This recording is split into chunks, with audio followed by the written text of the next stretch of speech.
자, 네, 오늘 2부 기대됩니다. 기대됩니다. 아까 졸음이 싹 달아나네 이렇게 말씀을 해주셨고 네. 그게 제 의도였습니다. 왜냐 뒷지역의 심층 인터뷰가 굉장히 중요한 내용이기 때문에 잠 다 깨서 들으셔야 됩니다. 자 모셔볼까요? 맞습니다. 하이투자증권 이상원 부장님 모시겠습니다. 어서 오세요. 예, 안녕하십니까. 안녕하세요, 부장님. 예. 네, 오늘 또 주제가 우주항공산업이라 전 기대가 좀 많이 되더라고요. 가슴이 뻥 뚫리는 것 같죠. 우주 네. 생각하면. 생각만 해도. 예, 저도 그렇습니다. 오늘 내용 좀 기대해봐도 될까요? 근데 어제부터 주가가 또 급락해서 네. 우주 관련주. 그렇지만은 올해 내내 좀 우주 관련주에 좀 주목해야 되지 않을까 그런 것 때문에 제가 왔고 또 기대하셔도 될 것 같습니다. 네. 저는 사실 영업점에 있으면 많은 분들이 제가 인공지능 이야기를 밖에 정말 많이 하고 다니거든요. 네. 인공지능이 이제 미래의 우리 먹거리다가 이런 얘기를 하면 다른 분들이 얘기한 게 우주도 있어요 이런 말을 되게 많이 하시거든요. 그렇죠. 우주 가야죠. 네, 우주에 대한 기대가 정말 투자자들 많이 있는 것 같은데 정부에서도 근데 이번에 우주항공청 설립까지 해서 얘기하고 막 진행되고 있잖아요. 예. 이런 것들이 좀 의미 있는 큰 변화가 될까요, 부장님? 아무래도 그렇죠. 왜냐하면 저희가 우주 개발에 대해서 미래의 꿈을 가지고 여태까지 진행은 많이 했습니다. 그렇지만은 실생활로 봤었을 때 이번에 인공위성 안 띄우면 어때? 뭐 약간 그렇잖아요. 막 건설 사업도 해야 되고 예산도 집행해야 되고 그러니까 그 와닿지가 않는 거죠, 결론적으로. 물론 이제 우주 개발을 하면서 여러 가지 기술 개발도 있고 그거를 활용해서 우리나라가 여러 가지 쓸 수도 있는 거고 또 북한과 대치하면서 여러 가지 정찰 이성도 볼 수 있는 부분들이 있는데 어찌됐든 그런 부분들에 대한 뭐 예산이라든지 그런 것들이 미약할 수 있는데 이번에 우주항공청이 9일날 통과가 됐죠. 네. 국회에 통과가 되고 그저께 국무회의에 통과가 돼서 한 5월 말쯤에 우주항공청이 설립이 예상이 됩니다. 우주항공청. 예. 근데 보다 중요한 건 뭐냐면 이 구심점이 생긴다는 게 왜 중요하냐면 한 예를 들어서 1957년도에 그 냉전 시대가 아주 극대할 때 소련에서 처음으로 스푸트니크라는 인공위성 1호를 쐈습니다. 네.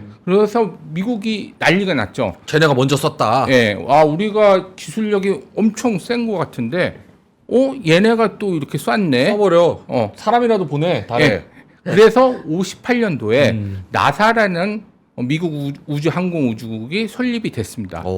설립이 된 거는 물론 이제 견제도 있겠지만은 이걸 계기로 해서 소련도 앞지르고 우리가 우주 개발에 대해서 전념하는 기구를 만들어서 좀 해야겠다. 그러고 나서 케네디 대통령이 1962년에 문샵이라는 그 정책을 피면서 결론적으로 69년도에 암스트롱이 달에 착륙하는 네. 계기가 됐죠. 그런데 그걸 장하게 말씀드린 게 뭐냐면 그런 구심점이 있었기 때문에 예산을 얼등히 투입하면서 성장을 한 거죠. 왜냐하면 아까 말씀드린 미국 사회도 이게 와닿지 않는 부분이 있는데 그렇죠. 그런 개발 탄사라든지 그런 것들이 이끌고 갔기 때문에 우리나라도 이 우주항공청 설립으로 인해서 그동안에 이제 여러 부서에 또 흩어져 있던 것을 한 곳에 모이고 아까 예산도 그렇고 인력도 한 300명 정도 뽑는다고 그러는데 그 인력도 충원을 하면서 이제 구심점으로 할 수 있는 부분이 될 거라고 보고 있습니다. 우주항공청 5월 출범 확정. 분명히 뭐 첫술에 배부를 수는 없겠지만서도 어쨌든 구심점이 돼서 정부 정책으로 이걸 밀고 나간다는 거는 상당히 큰 의미가 있다. 그렇죠. 예산 측면이나 그동안은 이제 과학기술정보통신부가 주도적으로 했지만은 계획이 있어도 좀 예산이 부족하면 좀 다음에 하고 뭐 그런 부분들이 있었는데 이제 우주항공청이 설립이 되면서 이제 좀 그 진입 속도가 빨리 진행이 될 거라고 보고 있습니다. 약간 제가 개인적으로 궁금한 건데 부장님은 그 우주항공 쪽에서 템베거가 하나쯤은 나올 수 있다고 생각하세요? 어떠세요? 올해나 뭐 아니면 내년 혹은 내후년까지? 아무래도 그게 이제 꿈을 가지고 항상 그러고 있잖아요. 이제 시장 규모가 새로 생기건지 아니면 성장의 속도가 빠를 거라고 했을 때 항상 그 부분에서 템버거가 나오는데 지금 우주항공청이 설립이 돼서 한다고 치면은 지금 참고로 시장 규모는 3,800억 달러 시장입니다. 전체 네. 시장 규모는. 근데 우리나라는 그 중에 1%, 한 3조 규모 정도밖에 안 되기 때문에 지금 정부에서는 계획이 2045년까지 10%를 늘리기 위해서 투입을 하자. 네. 그러면 예를 들어서 달 탐사도 개발해야 되고 뭐 여러 가지 개발을 해야 되는 거니까 특히 우리나라에서 시장 규모가 커지니까 충분히 뭐 올해는 모르겠지만은 앞으로 2, 3년 안에는 템베거가 나올 수 있는 환경이 된다. 시장 규모만 봤었을 때는 그렇게 보시면 될 것 같습니다. 기대를 해봐도 되겠네요. 그러니까 과거에도 이런 설립 뉴스가 나오면 뭔가 테마가 형성된 경우가 많았는데 그러면 부장님 보시기에는 올해도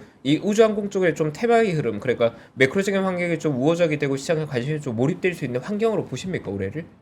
그렇죠. 올해 근데 중점적으로 보실 게 뭐냐면 그 해마다 이제 정부에서는 우주개발진흥 계획이라고 세웁니다. 네. 2년마다 세우는데 그 앞으로 5년을 내다보고 세웁니다. 근데 지금 최근에 세웠던 게 2022년 12월 달에 우주개발진흥 계획을 세웠으니까 앞으로 27년까지 내다보는 거죠, 계획이. 거기서 이제 계획을 보면 여러 가지 과학기술정보통신부가 계획하는 것들이 확실히 그전보다는 더 많이 예산도 배정이 됐고 뭐 다목적 위성이라든지 뭐 중궤도 위성 사업이라든지 그다음에 초궤도 위성 사업 여러 가지 사업들이 있는데 제가 이제 그 환경 하에서 더 중요한 건 뭐냐면 네. 실질적으로 위성을 많이 쌓아야 되거든요. 그러니까 아까 이제 800억 달러 시장에서 위성 부분도 있지만 대부분은 지상 서비스 부분입니다. 통신 위성이 많기 때문에 네. 그런 부분들이 있는데 우리나라에서 확실히 크려면은 위성이 떠야지 뭘 지상 서비스도 그렇죠. 하고 여러 가지 서비스도 할 수 있는데 네네. 올해부터 좀 본격화하는 건 뭐냐면 국방부에서 이거는 과학기술정보통신부가 하는 게 아니라 국방부 주관으로 정찰 위성을 띄워서 올해부터 한 4기, 내년까지 4기 정도 띄우고, 그 다음에 2028년부터 2030년까지 거의 한 50기 정도 띄우는 사업이 있기 때문에, 그러면, 네. 아유, 뭐, 2008년이니? 그게 아니라 지금부터 발주를 줘서 만들고 회사 측의 실적이 반영되기 때문에 그런 부분들에 대한 성장으로 봤었을 때는 올해는 수주도 들어오고 실적도 나오는 그런 시대가 된다. 옛날에는 그냥 뜬구름 잡는 얘기로 또 정부 정책 뭐 무궁화 위성 띄운다 아니면 아리랑 위성 띄운다. 그럼 그때 반짝 테마로 딱 그렇죠. 하고 빠졌어요. 실질적으로 불과 2, 3년 뭐 4, 5년 전에. 근데 지금부터는 실질적으로 수주도 나오고 특히 아까 이제 우주항공청이 이제 추구할 거는 이제 미래의 꿈을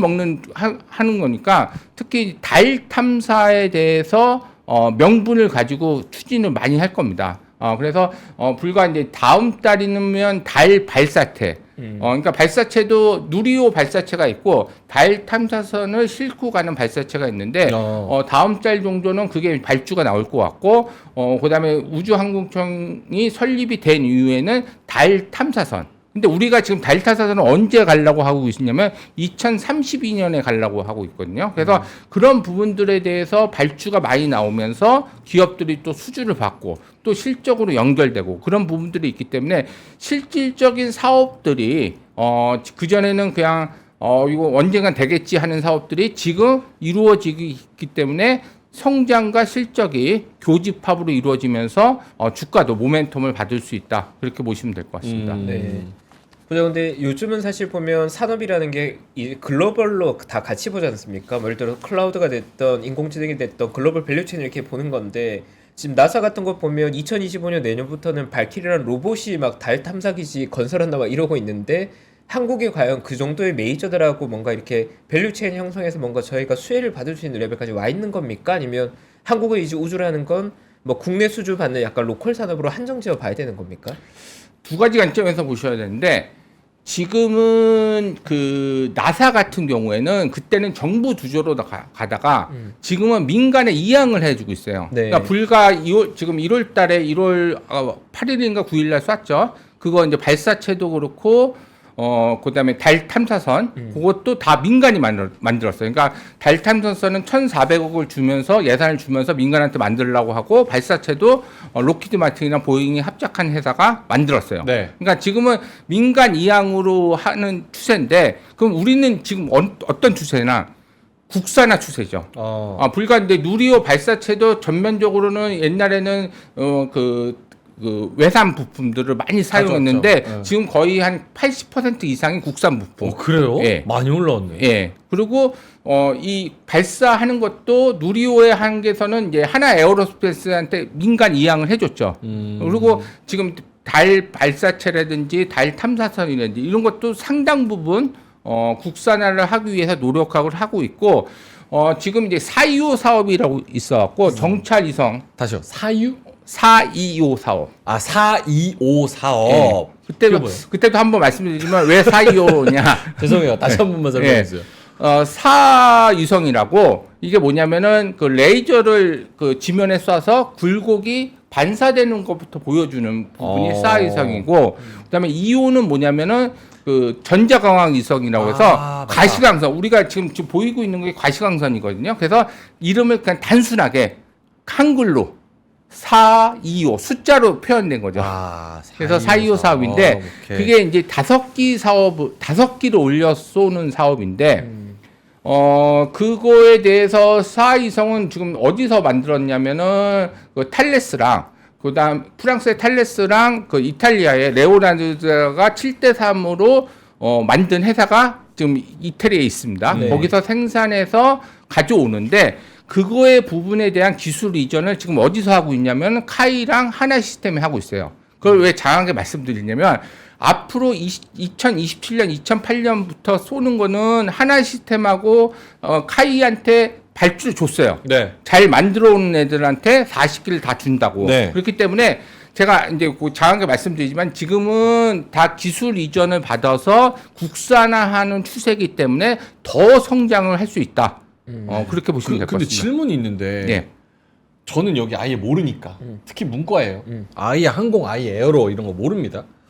지금 주식대박 인생 역전님께서도 말씀을 해 주셨는데 나사도 스페이스 X 사용하는데 가성비 때문에 그냥 우리나라가 여기서 원천 기술이 있는 것도 아니고 그렇다고 기초과학이 강한 나라도 아니고 여기서 뭘 어떻게 해서 비즈니스 모델이 부가가치를 창출할 수가 있냐라는 건 아직 좀 뜬구름 잡는 좀 앞이 잘 안 보이는 것 같아가지고 그게 있습니까? 우리가 진짜 여기서 딱 승부 봐서 먹을 만한 먹거리. 첫 번째는 정찰 이성은 정찰 위성. 네, 정찰 이성은 우리가 우리의 필요에 의해서 북한과 대치하고 있기 때문에 우리나라 최초의 정찰 이성이 12월 2일 날 아까 425 사업으로 미국 스페이스X 캘리포니아 그 반데버그 공군기지에서 스페이스X를 활용해서 쏘는데 네. 우리 국방부에서 추구하는 거는 발사체는 다 스페이스X 거를 전량 사용할 겁니다. 왜냐면 가격 대비 이제 싸기 때문에 여태까지는 러시아 발사체를 사용했는데 지금 러시아 관계도 있고 그래서 네. 그래서 그 발사체는 한 예를 드는 거고 그러니까 점점 개발하면서 우리가 발사체의 비즈니스 모델을 한다는 게 아니라 이런 부품이라든지 이런 것들을 역량을 키워서 한 단계 레벨업 될 수 있는 역량으로 가는 거고 특히 정찰 이성 같은 경우에는 우리가 이제 5기를 쌓으면서 그다음에 앞으로는 2030년까지 50기를 쌓으면은 거의 60기 정도가 우리나라가 정찰 이성을 갖게 되는데 불과 11월 21일 날 보시면 북한이 정찰 이성을 쐈죠. 그런데 북한이 정찰 이성을 여태까지 13개 정도 쐈는데 궤도에 올려놓은 거는 이번 것까지는 3개입니다. 근데 2개는 통신이 안 되고 있고 이번에 11월 21일 날 쏜 게 최초로 통신이 되고 있습니다. 그렇기 때문에 올해 김정은이 뭐 1월 2일 날 얘기했듯이 올해 3개 정도 정찰 이성 쏜다. 그래서 이거는 무슨 비즈니스 모델의 개념보다도 우리가 북한하고 대치할 수 있기 때문에 정찰 이성을 많이 쏠 수밖에 없는 위치에 있기 때문에 이 우주 산업이 오히려 또 반어법적으로 성장이 많이 될 수 있다. 그렇게 보시면 될 것 같습니다. 네. 아니 그런데 사실 아까 명현커님이 텐베거 얘기를 했지만 제가 봤던 마든 패턴에서 사실 텐베거라는 건 글로벌 시장에서 국내 기업의 경쟁력을 가져서 국내 기업 기술로 이제 해외 시장을 공략할 때 이제 수출 기업으로 바뀌면서 멀티플이 확장되는 케이스가 있는데 이제 우주항공 산업은 그런 개념보다는 일단은 정부 수주를 받아서 정부의 수혜 기업이 어느 쪽인지를 포커싱하기 일단 투자 전략이 제일 중요하겠군요.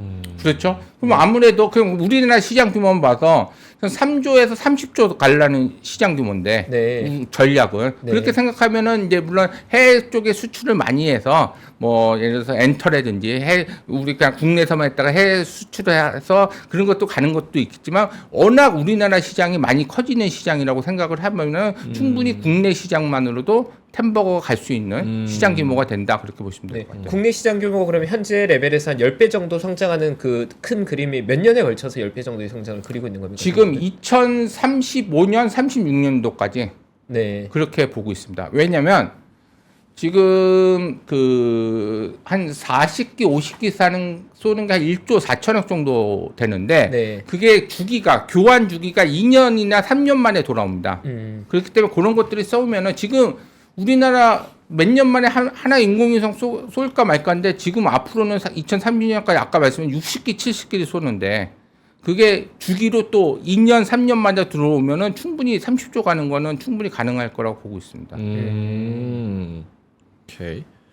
여기 지금 위원님이 리포트 쓰신 거 저궤도 초소형 위성 활성화 등을 기반으로 저궤도 위성 통신 등 비즈니스 영역으로 진입하면 성장 중이다. 이 생각하시는 혹은 상상하실 수 있는 그런 뭐랄까요? 타임라인, 마일스톤 이런 것들이 있을까요? 어떻게 진입하는지? 왜냐면 이렇게 들어서는 잘 모르겠어서 감이 안 와서. 이게 보시면은 이거는 이제 글로벌 얘기인데 뭐 스페이스 X라든지 원앱이라든지 위성을 몇 개 쐈느니 뭐 그렇게 말을 하고 있잖아요. 네. 근데 이 저궤도 위성 사업이 할 수 있는 이유에 대해서 잠깐 말씀드리면 그전에는 중궤도라든지 아니면 정지궤도에 위성을 띄웁니다. 네. 띄우고 왜냐면 그쪽이 이제 범위도 넓고 그리고 맨날 쏘는 게 아니기 때문에 그리고 걔네들도 무게도 많고 그렇기 때문에 예산을 투입돼서 거기서 이제 사업을 하는 건데 저궤도의 특징은 뭐냐면은 킬로그램이 적습니다. 위성 기가 이제 그 정지궤도 같은 경우 한 3,500kg, 뭐 3,000kg 정도 되는데 이건 한 100kg. 그러면 당연히 원가가 낮겠죠. 그렇겠죠. 그리고 아까 이제 스페이스 X 얘기하지만은 옛날에는 발사체 한 번 쏘면은 그냥 없어지고 그렇죠. 무용 지물인데 스페이스X가 액체 연료를 활용해서 발사체를 재활용하니까 무게도 가볍고 원가도 내려가고 발사체 비용도 쏘는 비용도 10분의 1로 떨어지니까 저궤도에 옛날에는 100개 쏘면 야 저거 돈 어떻게 근데 지금은 뭐 1000개 쏴도 그 정도 비용이 내구나. 그러면 저궤도 위성을 많이 쏘아서 그럼 어떤 비즈니스 모델을 할 건가? 그럼 첫 번째는 우주 인터넷입니다. 그러면 지금 인터넷에 활용하는 거는 크루즈선 같은 경우 보시면은 이제 수신 안테나라고 크게 하얗고 이렇게 접시 모양으로 있는 거 있죠. 그런 것들은 저궤도 위성 통신으로 받는 게 아니라 중궤도나 정지궤도에 있는 위성을 활용하는데 이제 저궤도 하게 되면은 촘촘히 빨리 돌아가면서 또 개수가 많으면은 다 커버리지가 커지기 때문에 지금 그런 사업을 할 수 있는데 참고로 스페이스X가 2021년도에 미국 정부의 인공위성 그 쏘는 개수를 4년 동안 허락을 받은 개수가 2,300개입니다. 네. 근데 지금 쏜 개수가 2,100개. 그걸 이제 또 다르네. 말씀드리는 게 뭐냐면 한 2,100개 정도 되면은 올해부터 좀 사업을 할 수 있는 계기가 되지 않을까. 그래서 지금 뭐 우리나라 사업자는 이제 하나 시스템이 됐고 각 국가별로 사업자를 정해놓고 우주 인터넷 사업을 할 것 같고 그 다음에 불과 며칠 전에 이제 25기 인공위성을 띄웠다고 하는데 그게 왜 중요하냐면 이제 휴대 인터넷 사업도 이제 내년부터 시범으로 7개 국가를 정해서 하기 위해서 그 인공위성 25개를 쐈다. 그래서 앞으로는 바로 되지는 않겠지만은 우주 인터넷 사업은 이제 해를 거듭할수록 많이 될 것 같고, 그 다음에 그 휴대전화 사업은 본격적으로 되려면 한 2026년, 2027년 뭐 그 정도 돼야 되는데, 그리고 또 원액 같은 경우에도 625개로 허락을 받았고, 지금 최근까지 600개로 쐈습니다. 그래서 원앱도 올해 한 4, 5달 정도부터는 좀 서비스를 시작하지 않을까. 궁금한 게 계속 딴지 거는 것 같아서 너무 죄송합니다. 잘 몰라서 그래요. 그러니까 그러면은 지금 저기 머스크는 스타링크 지금 이미 하고 있고 스페이스X라는 강력한 그 기술로 그거 돌아갔다 어떻게 다시 오는지 모르겠어. 그렇죠? 근데 우리 뭐 그런 거 못 하잖아요. 그럼 우리가 우주항공청 설립 좋고 순수 기술로 밀어주는 거 좋고 다 좋은데 그럼 결국은 경쟁 상대가 이제 스타링크나 일론 머스크, 스페이스X 그쪽일 거 아니에요. 그럼 그게 맞나요? 아니 그건 그거는 아니에요. 지상 서비스 아까 지상 서비스로 한 거고 이거는 그걸 활용해서 서비스 하는 거니까 말년 예를 들어서 그 저궤도 이송을 활용해서 우리가 국방부에서 해군은 이 주파수를 사용해서 뭐 여러 가지 할 수도 있는 거고 그리고 우리가 뭐 예를 들어서 안테나 같은 경우도 납품할 수 있는 거고 그건 그거대로 우리가 예를 들어서 저궤도 이송을 3,000개를 쏴서 우리가 사업을 하겠다는 게 아니라 우리는 정찰 이송이라든지 아니면 그거에 맞는 무슨 그러니까 위성의 종류는 두 가지가 있는데요. 그러니까 우리는 그 위성을 요 지금 일론 머스크 하는 거에다가 태워가지고 그냥 띄우고 거기서 사업하는 것밖에 우린 지금 못 하는 거예요, 그럼? 아니 목적에 맞게 태우는 거지. 네. 지금 자꾸 이제 발사체 사업이 이렇게 크니까 우리 이것도 못하네. 자꾸 그런 식으로 접근하시면 안 되는 거고. 거기는 가지 말고. 우주 산업에는 엄청난 기회가 그 비즈니스 모델이 있고 아직 접근하지 않은 모델인데 최근에 보이는 모델만 말씀드린 거 꼭 왜 저희가 왜 그걸 해야 되나요? 거기서부터 이제 스타트를 하자. 네, 거기서부터 각계의 밸류 체인이 생기는 거고, 그렇죠? 그리고 거기에 비즈니스 모델이 생기는 거고, 얘네가 다 할 수는 없잖아요. 그렇죠. 그럼 각 지역별로 사업자가 선정돼서 우리가 또 가담해서 여러 가지 비즈니스 모델을 시장 크기를 커질 수 있는 거고, 그러니까 자꾸 선두주자가 이거 하니까 왜 니네 못하냐 그게 아니죠. 지금 이게 이제 아까 저 우주 인터넷 사업은 불과 크루즈선 몇 개만 돌아다니고 있었고, 근데 지금은 뭐 예를 들어서 전쟁 지역이라든지 여러 가지 지역, 중동 지역도 지금 이제 그 중계도에서만 하고 있는데 비행기에서도 하고 있는데 그런 부분들이 커지면서 우리가 막 주도적으로 한다고 치면은 우리가 그런 우주 항공청 못하러 생기게요. 예를 들어서 그러니까 앞으로 우리는 진짜 미약하고 여태까지는 소외시했는데 앞으로는 이제부터 우주항공청 위주로 성장을 할 거고 그다음에 이제 특히 정찰 위성 국방부 쪽으로 정찰 위성 위주로 성장을 할 거기 때문에 이런 여러 가지 비즈니스 모델이 또 생기면서 없었던 비즈니스 모델이 생기면서 성장할 수 있다. 그리고 선두주자는 선두주자로 가고 걔네는 걔네대로 가고 그러면 미국에서 지금 아르테미스 달 프로젝트 하면서 엄청나게 뭐 2천억 3천억씩 해갖고 뭐 한 3조 4조 가면 네네. 저희가 뭐 그거 따를 수 있어요. 그리고 지금 인도도 달의 착륙선에 그 무인 달 착륙선도 했고 불과 며칠 전에 일본도 했고 그럼 우리가 뭐 따라갈 수 있어요? 우리 32년에 하네. 그러니까 자꾸 선두주자에서 너 이만큼 하니까 너네들 이거 못하냐? 그러면 우리 그냥 안 하면 되죠. 예를 들어서. 그러니까 그게 아니라 우리는 우리 나름대로의 시장 규모를 키워면서 하기 때문에 예를 들어서 실적이 거의 마이너스 났던 거 올해부터 수주 받고 턴어라운드 되면은 올라가는 거잖아요, 결론적으로. 그러니까 그런 환경이 왔다는 거지. 뭐 우리가 선두주자로 해서 우주 개발의 선두주자 한국, 코리아 저 대답을 듣고 싶었던 게 그러니까 우리가 순수 원천 기술이나 아니면 뭐 그런 예산이나 이런 거에서도 다른 나라 경쟁력에 비해서 많이 부족한 수준인데 과연 거기서 콩고물 얻어먹을 게 뭐가 있을까? 약간 이런 생각을 좀 한 거거든요. 제가 이제 방산 산업을 하나 예를 들면 우리가 불과 30년 전, 20년 전에는 다 수입하는 건데 지금 거의 다 국산에서 수출을 한 거잖아요. 지금 예를 들어서 2035년, 2040년도도 우주 산업도 그런 전략을 가지고 있는 거예요. 결론적으로. 그렇게 보시면 될 것 같아요. 네. 그럼 뭐 이제 제가 약간 중간 정리를 하면 사실 이제는 한국도 특정한 섹터에서는 글로벌 리더의 지위를 가지고 있는 곳들이 있지 않습니까? 일단 메모리 반도체가 그러하고 조선업종이 과거에 그러했었고 엔터업종은 글로벌 리더 역할을 하는데 어떻게 보면 우주항공 산업은 그러한 개념보다는 인큐베이팅 되고 있는 어떻게 보면 정부 주도의 성장이 이루어질 건데 그러면 이제 저희는 문제가 뭐 저희가 정부 부처나 이런 게 아니라 투자자 논리로서 이제 왜 매력적인가에 대한 부분을 봐야 할 터인데 그럼 부장님께서 보시기에는 이러한 인큐베이팅 시기가 오히려 초기이기 때문에 기업들 중에서는 정부의 그 주도하에 급격히 성장할 만한 기업들도 나온다고 보고 계신 거잖아요. 그러면. 네, 그럼 그러한 접근 전략을 저희가 좀 어떻게 봐야 될 거예요? 우주 항공이라고 하면 저희가 굉장히 어렵잖아요. 그 안에 이런 쪽을 좀 보면 상당히 매력적인 기회들이 열려 있다 이런 걸 좀 가이드해 주신다면.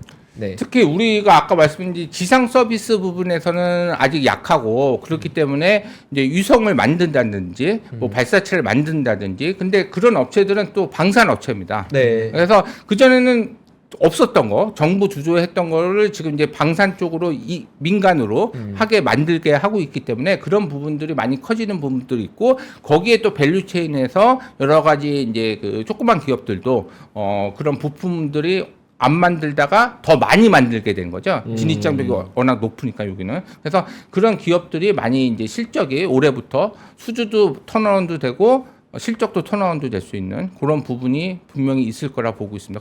그리고 만약에 그렇게 했었으면 시총이 지금 이렇게 시총이 낮지는 않죠 결론적으로. 그렇죠. 예, 근데 아까도 말씀드렸듯이 항상 이제 꿈이 진입할 때 2021년도에 메타버스 그 불과 7월 달부터 12월 달까지 거의 100% 200% 근데 네. 또 꺼졌죠. 네. 근데 저는 이제 그런 꿈을 갖는 건 좋은데 그게 발주라든지 실적으로 이어져야지 그게 거품이 안 꺼지듯이 그렇죠. 지금 우주도 1월 달에 초반에 많이 올랐습니다. 그러다가 어제 좀 많이 빠지고 뭐 오늘도 좀 빠졌는데 제 생각은 요거는 약간 부침이 있어도 그런 꿈을 가지고 움직일 수 있고 실질적으로 수주와 실적이 나올 수 있기 때문에 올해는 특히 우주 산업에 대해서 종목들 그리고 뭐 방산업체 겹치니까 큰 종목들은 뭐 그런 업체들에 눈여겨 보셔야 된다 이렇게 보시면 될 것 같습니다. 네. 한 3분.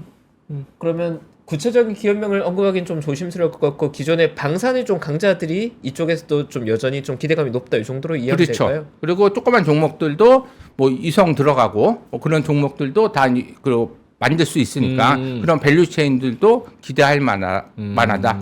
특히 이제 그 지상 서비스보다는 좀 그 위성을 직접적으로 만들 수 없는 업체들 그리고 바로 또 발주 나오고 또 수주 받을 수 없는 업체들 그런 업체들에 주목해야 된다. 이렇게 보시면 돼요. 종목 언급하는 건 좀 부담스러우세요? 그렇죠. 아무래도. 아, 그래요? 그 제 리포트 있으니까. 아, 땡땡 위성? 예. 아, 그러니까 리포트 쓴 거니까. 네. 또 리포트 찾아보시면 리포트 제목이 뭐였죠 아까? 2024년 주목주 해서 아. 뭐 지배 구조도 있고 AI도 있고 STO도 있고 우주도 있는데 거기에 우주 종목들 네. 좀 보시면 될 것 같습니다. 리포터가 섹시한데요, 뭔가 주목 이렇게 주목해야 될 것 같은 오늘은 좀 느낌인데요. 관능적인 이미지로 그냥 딱 네. 가버리네. 예, 좋네요. 예, 쉿. 올해는 좀 관능적이면서 하자. 좀 모토가 그렇습니다. 쉿이 욕이 아니고 쉿할 때 쉿입니다. 영어 욕이 아니고. 오해가 생기면 안 돼. 오해가 생기면 안 되니까. 네. 요거 조금 솔직하게 여쭤보고 싶은데 예. 사실 우주 항공 너무 관심도 많고 미래로 가야 되는 방향성이 맞다는 거는 저도 인정을 합니다. 근데 지금 우리 산업, 우리 국장을 딱 볼 때 여러 가지 섹터들이 있잖아요. 거기서 뭐 AI 관련돼서, 뭐 하드웨어 관련돼서, 소프트웨어, 2차 전지, 뭐 자동차 뭐 엄청 많을 거 아니에요. 거기서 부장님이 보시기에 요 우주 항공은 어느 정도 순위권에 들어갑니까? 매력도에서? 저는 뭐 제가 했으니까 뭐 저는 올해는 괜찮을 거라고 보고 있는데 잘 흐름을 보셔야 될 게 이제 뭐 저의 관점으로 흐름을 보는 것보다는 항상 이제 1월 정도에 그러니까 작년도에 많이 올랐고 그 1월 정도에 그 주식이 빠지면서 다른 것들이 올랐을 때 좀 부각이 될 수 있는데 지금 우주 산업 같은 경우에는 다른 것들이 좀 저거 했을 때 작년도에는 그렇게 오르지 않고 하나도 안 올랐어요. 우주 관련주가. 근데 1월 달에 부각이 되는 거 보니까 사람들도 올해는 그 작년도에 많이 오른 주식보다는 요런 안 오르고 좀 성장성이 있는 것들을 또 기대하지 않을까 그렇게 보고 있습니다. 시장에 관심을 받게 되는 그 계기 중에 하나가 이번 새롭게 설립되는 우주항공청이 그 계기가 된다고 보시는 거죠? 위원님? 그렇죠. 그리고 이제 다른 또 해외 쪽에서도 그동안 이제 미국 같은 경우는 50년 만에 아르테미스 프로젝트를 하는 거거든요. 네. 72년에 중단됐다가 지금 하는 거니까 이제 글로벌적으로 또 시장을 키우는 부분이 있기 때문에 그런 것들이 복합적으로 작용을 한 것 같고 그다음에 정찰 위성 아까도 말씀드린 올해 4월 달 또 11월 달에 쏘고 내년도 또 2개 쏘니까 위성을 계속 쏘면서 그런 것들이 보이는 거 그런 것들이 복합적으로 작용한 것 같습니다. 네. 뒤에 아직 안 오셔서 조금만 더 예, 뭐 좋습니다. 뭐 여쭤보고 계속하죠, 뭐. 여쭤보. 저는 이런 분위기 밤새 토론. 네, 뭐 그런 거 그 약간 좋은 말씀은 다 해주셨고 기대감은 가지고 있는 상황이니까 리스크나 혹은 쎄하거나 약간 이런 부분도 혹시 있습니까? 이 부분. 아 물론 있죠. 네. 아니에서 뭐 발주가 좀 늦게 나온다든지 뭐 그런 부분들이 있는데 지금 최근까지는 여러 가지 우주항공청이 설립이 돼서 그런 옛날에는 항상 이거 나올 것 같은데 왜 안 나오지? 그러면 뭐 예산이 좀 부족한다든지 뭐 등등등 있었는데 지금은 뭐 그런 것들은 크게 물론 어제같이 막 9% 10% 빠지는 거는 뭐 1월 첫째 주부터 막 20%씩 올라서 그 상대 급부로 좀 빠진 게 좀 있는 부분이 있는 거지만은 뭐 그런 거 빼고는 뭐 올해도 뭐 실적이라든지 수주라든지 실적으로 봤었을 때는 차근차근 상승이 기대가 됩니다. 알겠습니다. 뭐 리포트를 읽어보시면 그 안에 종목이랑 여러 가지 디테일한 이야기들 좀 많이 나와 있을 테니까 아까 저희가 그 리포트는 띄워드렸고 한번 찾아서 살펴보시면 큰 도움이 될 것 같습니다. 저희 좀 자주 나와주세요. 안 불러주셔서 안 나오는 거지. 저는 항상 준비되어 있습니다. 근데 저희도 같은 입장이에요. 갑자기 내일 오늘부터 안 나오셔도 돼요. 여러분 네, 고맙습니다. 이러면 안 나오는 거니까. 저희도 힘이 없죠. 많이 자주 뵙고 싶은데 네. 못 뵈가지고 좀 보고 싶었습니다. 자, 그러면 심층 인터뷰 오늘 좋은 말씀해주신 하이투자증권 이상원 부장님은 여기서 인사를 좀 드려야 될 것 같습니다. 오늘 좋은 말씀 고맙습니다. 고맙습니다. 감사합니다. 네.